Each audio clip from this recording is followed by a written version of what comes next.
I am the first of 8 siblings to attend a 4-year university. My family has been very supportive about me pursuing this degree. Not only my immediate family, but also my church family.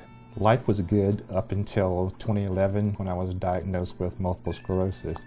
I was told that I could no longer practice in my chosen field in my career. I felt the need to return to school, and I was on the internet and I saw an ad for UNC Charlotte distance education, and the program fit right into place. I could get the education that I needed, at the same time not have to attend a campus class.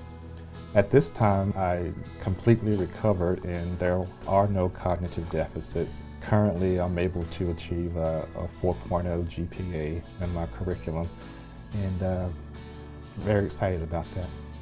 My program at UNCC is demanding, but with a little bit of discipline, I'm able to pull it off. I think one of the favorite things about the UNCC program that I'm in is the flexibility and getting to communicate with my fellow classmates. The classes range in age from very young to my age. I used to have this old saying that back in my day, we did this, we did that, but I have to stop saying that now because today is my day.